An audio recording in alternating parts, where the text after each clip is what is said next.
For me, this World Championships in Columbus is potentially a culmination of a 15, 16-year experience in competitive freestyle kayaking. One of my first memories of kayaking in general is having the entire world collapse upon the Ottawa River for the World Championships in 2007 on minibus. And the community was just ecstatic with how many different backgrounds and how many different styles and all of these diverse groups of people were here on my home river for the same sport. And I didn't really know how to process that type of experience other than I was really excited.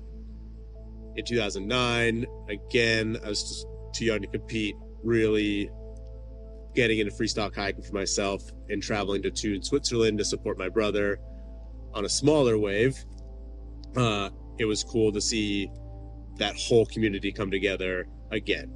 And once I saw that happen twice, I knew it wasn't a fluke and that the community around this small niche sport was real. And even though you might feel on your home river that there aren't a whole lot of people out there pushing and training and pursuing similar goals to you, when you see everyone at these world championships every few years, you know that's not the case, and that they're out there in their home country on their home river training just as hard. As a junior in my own world championships, they shifted towards a smaller, more controllable feature in Plattling, Germany, and I was a little bit older, a little bit more capable of navigating the world around me. Sparked what are ultimately some of my best friends to this day in kind of the grander sport of kayaking. But that World Championships in Plattling is where Dane and I really met Bren and Adrian for the first time, and that spun into its whole thing on its own. But those connections and those experiences from this community gathering have shaped my entire life. So what was such a big ordeal for me in my teenage years as we got into being seniors, the excitement of hosting the World Championships again on the Ottawa River, back on a powerful, dynamic, tameable, but just style wave. It was really special competing in front of friends and family while also having my friends and family from the kayaking world in my backyard. And I know I could have paddled better in that World Championships, and it would have been really cool to perform at my best and be in the finals with some of my best friends on my home river. But it didn't play out that way on that day. So as I look at the World Championships coming up here in Columbus, it's going to be, it's something I deemed special enough and important enough that I've put a lot of effort into training over the past 8 months to a year, knowing the next few World Championships are going to again shift back to those smaller, more controllable features, which honestly, I personally just feel so far behind some of the American athletes and a lot of the European athletes in that style of kayaking. Growing up on the Ottawa River, surfing waves is who I am. And the joy and the excitement I have paddling towards and into a big wave is undescribable and unmatched in any other feeling. It really comes down to looking forward past this year to underline why it has been so important to me. And we're just over a month away right now, and it will be a really fun journey over the next month, getting down to Columbus, settling in, seeing all those people from the kayaking community from around the world. But as I start to really put some time and attention into some professional goals, still within the realm of kayaking with World Class Academy and a few hobbies I've had on the back burner for a long time, realistically, this is going to be the final worlds where I feel like I can really push for a spot in the top 5 or push for a podium spot, and not that results or like those placings are the reason the training will have been worth it, but there's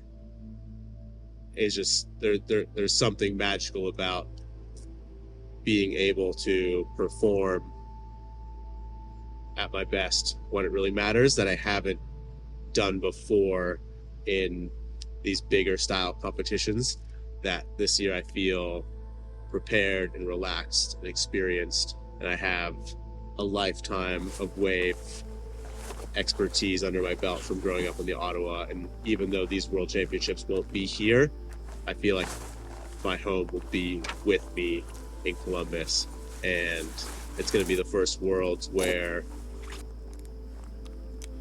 I'll be content no matter what happens. But I'd be lying if I said I'm not really excited.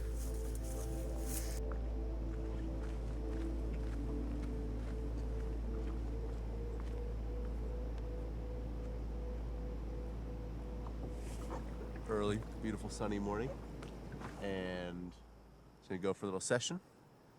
Try and get one really good comp ride in there, but mainly it's quiet, it's beautiful. Just gonna try to get one rendition of every trick, the biggest I can. It's kind of the goal for the morning. It's just to have some fun.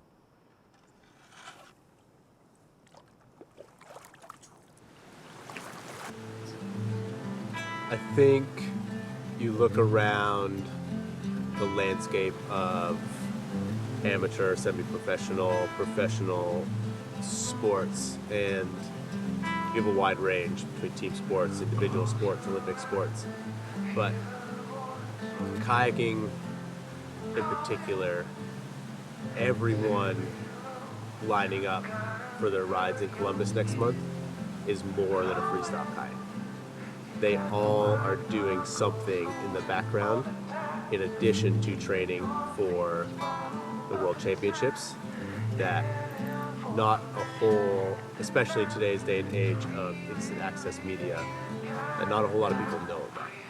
Even the best freestyle kayakers in the world are doing something beneath the surface to keep them afloat. And it has felt over the past year like the perfect time to go back to prioritizing my goals in addition to a lot of my students' goals around the sport of kayaking. Moving forward from this World Championships, a lot of the kayakers that we're going to see be competitive and pushing some of the limits in Columbus, like we talked about, are so much more. And personally for myself, this summer, it's been really enjoyable being home and just relaxing a little bit in a place that is so quiet. But I've also been jumping kind of back into school myself, and I'm in university again, and I'm taking flight lessons, and I don't know how feasible it's going to be over the next half decade to dedicate this much time and attention to the World Championships. And I think as other personal goals and professional goals start to equate or even surpass in value my kayaking goals, this really does feel like a moment worth working hard for.